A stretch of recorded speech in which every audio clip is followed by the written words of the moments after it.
अलवर से खबर है, जहां नेता प्रतिपक्ष टीकाराम जूली ने मोती डूंगरी स्थित कार्यालय पर अरावली बचाओ जीवन बचाओ अभियान को लेकर प्रेस कॉन्फ्रेंस में बीजेपी सरकार पर गंभीर आरोप लगाए हैं।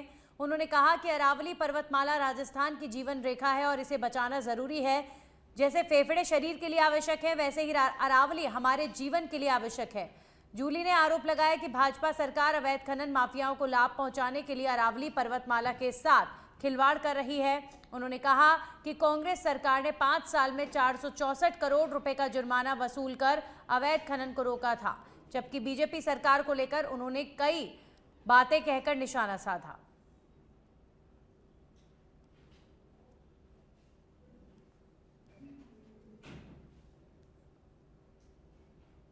नेता प्रतिपक्ष टीकाराम जूली ने अरावली पर्वतमाला को लेकर सरकार पर निशाना साधा है।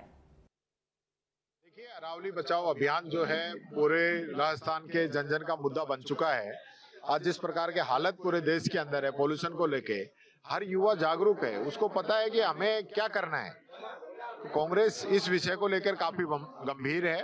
पूरे मामले को बड़े ही मजबूती के साथ हम लोग उठा रहे हैं और अब बीजेपी के नेता इस बात को लेकर आ रहे हैं कि कांग्रेस का निर्णय था ही, जबकि कांग्रेस ने जो लीड चली हुई थी उनको बचाने के लिए 2010 में ये बात कही थी और उसको सुप्रीम कोर्ट ने उसी समय खारिज कर दिया था, तो मामला ही खत्म हो गया था। अब तो नई जो कमेटी केंद्र सरकार ने बनाई है और उसी की सिफारिश के आधार पर ये फैसला हुआ है। तो हमको इस मामले में ये जो लोग लेके आ रहे हैं ये सिर्फ अपनी जान बचाने के लिए आ रहे हैं। आप तो बताओ कि आप अरावली को बचाना चाहते। तो एक तरफ अरावली पर्वतमाला को लेकर विपक्ष जो है सत्ता पक्ष को घेर रहा है, वहीं दूसरी तरफ सत्ता पक्ष की तरफ से भी लगातार जवाब दिए जा रहे हैं। राजेंद्र राठौड़ ने इसे लेकर क्या कुछ कहा है, सुनिए।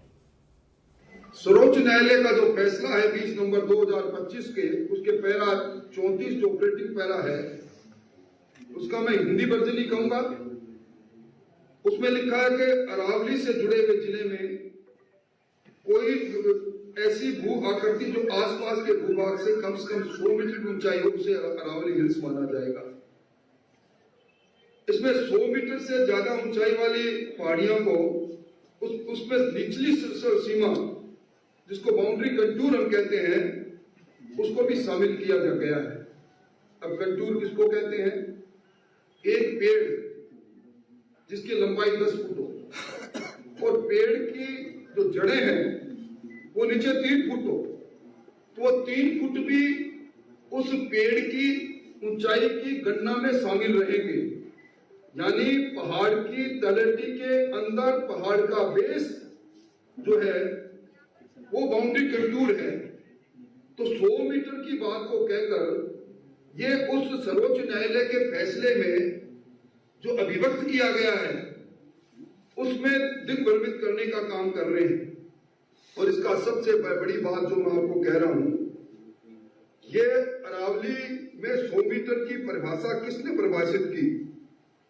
2002 में राजस्थान ने अशोक गहलोत जी ने रिचर्ड मर्फी 1968 के लैंडफॉर्म क्लासिफिकेशन को वैधानिक स्वीकृति दी, हम इसको मानेंगे।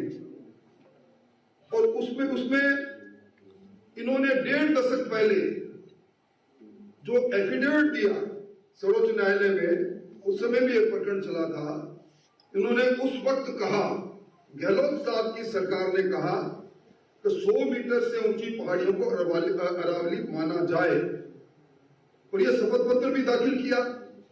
उसी शपथ पत्र के आधार पर 1008 माइंस अलग अलग कालखंड में, जिसमें 700 से ज्यादा खनन पट्टे गहलोत साहब ने अपने शासन में जारी किए। अब उल्टे बात बरेली को नहीं तो क्या, जिस आधार पर सर्वोच्च न्यायालय ने जिसको आधार माना है अपने फैसले में इंगित किया है, उस 1968 के रिचर्ड मर्फी के लैंडफॉर्म क्लासिफिकेशन को गहलोत साहब ने अपने दस्तावेज के साथ, एफिडेविट के साथ सर्वोच्च न्यायालय में पेश किया। और यही नहीं, 19 अगस्त 2003 को गहलोत साहब ने सारे जिलों के अंदर 17 जिलों के अंदर ये निर्देश दिए कि 100 मीटर अरावली की ऊंचाई मांगते हुए खनन पट्टे कहाँ जारी किए जा सकते हैं, खनन विभाग इसका सर्वे करे। आज अपने ही किए गए कर्म को। और अब खबर सुमेरपुर से है, जहां पर तखतगढ़ में कुमावत समाज नवयुवक मंडल सेवा समिति के तत्वावधान में 27वां प्रतिभा सम्मान समारोह आयोजित किया गया, जिसमें 115 छात्र छात्राओं को उनके उत्कृष्ट प्रदर्शन के लिए प्रशस्ति पत्र और मोमेंटो देकर सम्मानित किया गया। कार्यक्रम के मुख्य अतिथि राजस्थान सरकार के कैबिनेट मंत्री जोराराम कुमावत थे, जबकि अध्यक्षता सुमेरपुर उपखंड अधिकारी कालूराम कुम्हार ने की। समारोह में मंत्री कुमावत ने कहा कि शिक्षा ही समाज के उत्थान का मूल आधार है और बच्चों विशेषकर बेटियों की शिक्षा पर विशेष ध्यान देने की आवश्यकता है। उन्होंने समाज की प्रशासनिक और राजनीतिक क्षेत्रों में भागीदारी बढ़ाने पर जोर दिया और भगवान श्री राम के आदर्शों पर चलने का आह्वान किया। उपखंड अधिकारी कालूराम कुमार ने भी बालिका शिक्षा और समाज के विकास में शिक्षा की भूमिका को महत्वपूर्ण बताया। समारोह में समाज के भामाशाह समिति सदस्य और बड़ी संख्या में समाज बंधु उपस्थित रहे। हम जागरूक नहीं थे, हमारा लगाव नहीं था। अब जैसे है ना, धीरे धीरे यहाँ 27 साल से कार्यक्रम आप लोग कर रहे हो तो जागरूकता बढ़ी है। ओडवाड़ क्षेत्र में भी लगातार 25-27 साल से कार्यक्रम हो रहे हैं, वहां भी जागरूकता बढ़ी है। और पूरे राजस्थान भर में जगह जगह पर ऐसे प्रतिभावान विद्यार्थियों के कार्यक्रम हो रहे हैं, तो उससे जागरूकता बढ़ी है। और समय की भी आवश्यकता है। समय भी जिस तेज गति से आगे बढ़ रहा है और जो युग बदल रहा है, भाई आजकल पूरा युग बदल गया। पहले जैसे छोटे छोटे व्यापार करके भी अपना जीवन व्यापन कर सकते थे, खेती बाड़ी करके भी अपना जीवन यापन कर सकते थे, लेकिन आजकल युग बदल रहा है। आजकल मशीनरी युग आ गया, आजकल मोबाइल का युग आ गया, इंस्टाग्राम का युग आ गया, पूरा आईटी का युग आ गया। और अभी बहुत ही जो पढ़े लिखे बच्चे बैठे हैं उनको सब जानकारी है। खबरों में आगे बढ़ेंगे और बात करेंगे डीडवाना के मकराना में मतदाता सूची विशेष गहन पुनरीक्षण 2026 कार्यशाला का आयोजन किया गया, जिसके तहत मकराना विधानसभा में रविवार को भाजपा कार्यालय पर BLA-2 बूथ लेवल एजेंट कार्यशाला का आयोजन हुआ। कार्यशाला की अध्यक्षता भाजपा की वरिष्ठ नेत्री एवं मकराना विधानसभा प्रत्याशी सुमिता भीचड़ और पूर्व विधायक श्रीराम भीचड़ ने किया। इस दौरान द्वितीय चरण की प्रक्रियाओं, जिम्मेदारियों और आवश्यक सावधानियों पर विस्तृत चर्चा की गई। सुमिता भीचड़ ने कहा कि लोकतंत्र की मजबूती मतदाता सूची की शुद्धता पर निर्भर है। हर पात्र नागरिक का नाम जुड़ना और अपात्र नामों को हटाना जरूरी है। उन्होंने BLA कार्यकर्ताओं से बूथ स्तर पर नए मतदाताओं के नाम जोड़ने, त्रुटियां सुधारने और नाम विलोपन के कार्य को गंभीरता से करने का आग्रह किया है।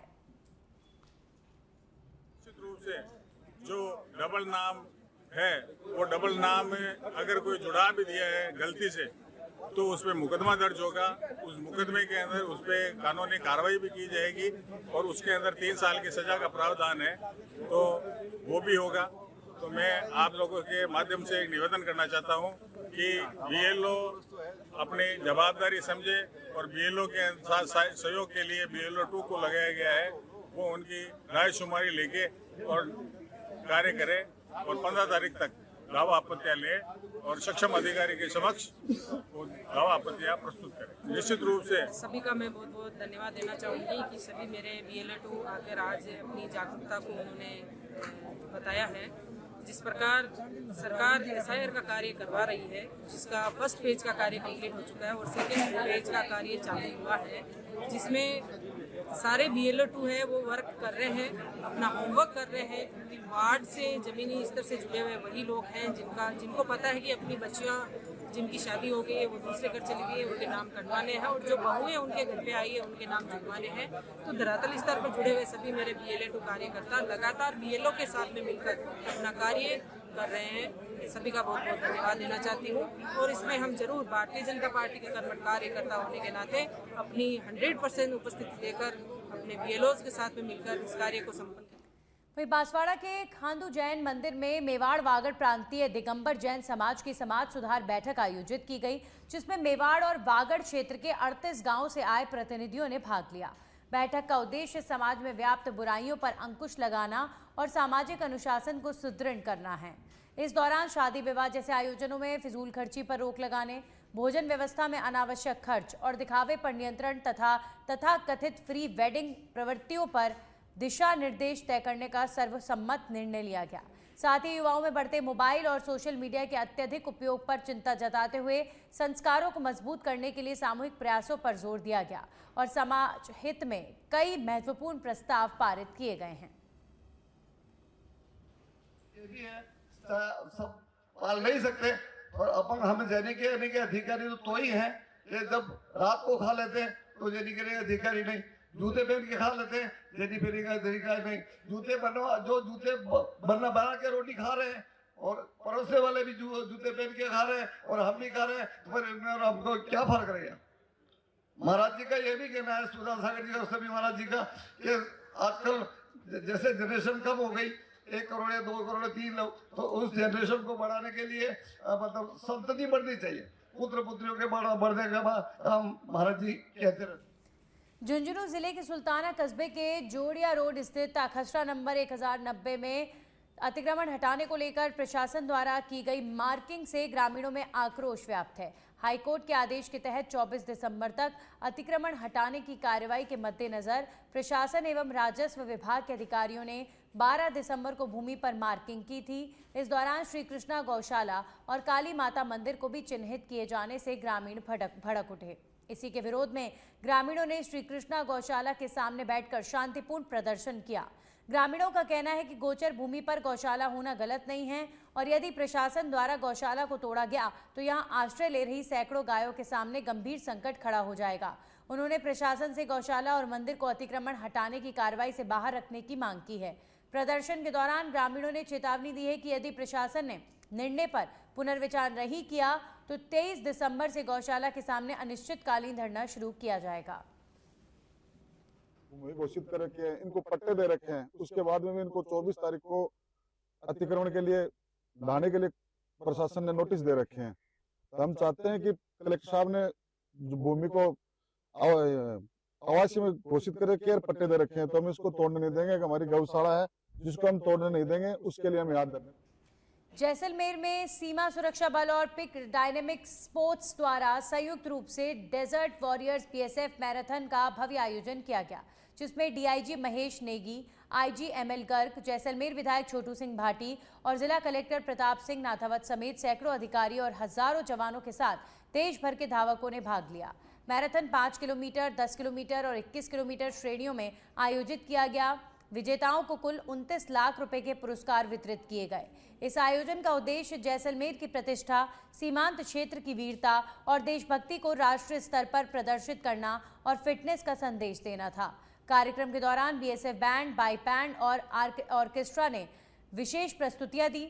आईजी एमएल गर्ग ने बताया कि मैराथन में कुल 2800 प्रतिभागियों ने हिस्सा लिया और तीनों श्रेणियों में विजेताओं को सम्मानित किया गया।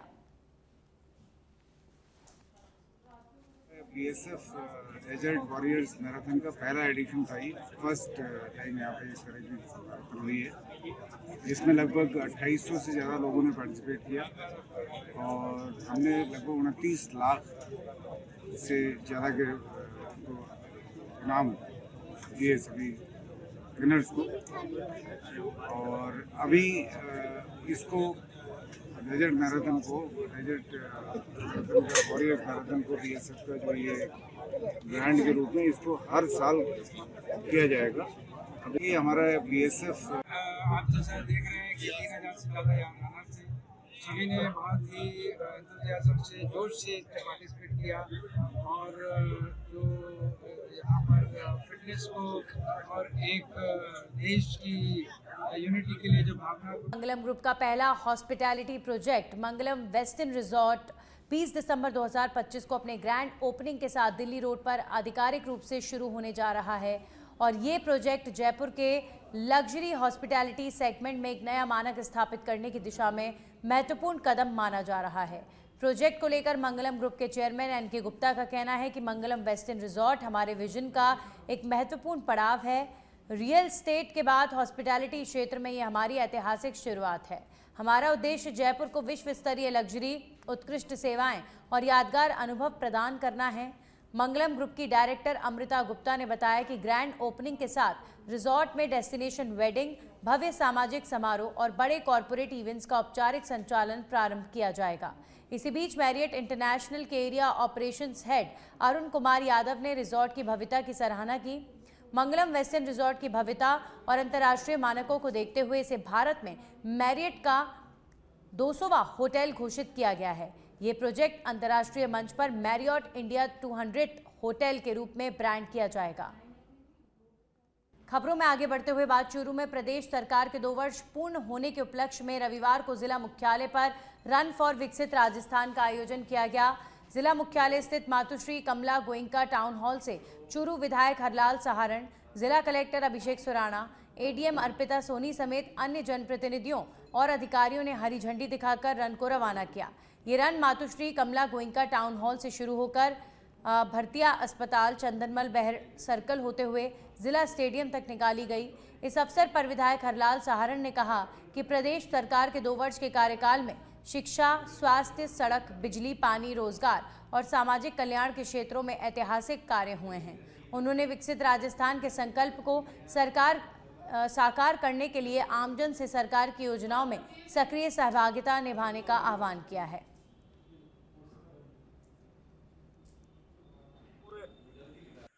दौड़ का आयोजन किया गया।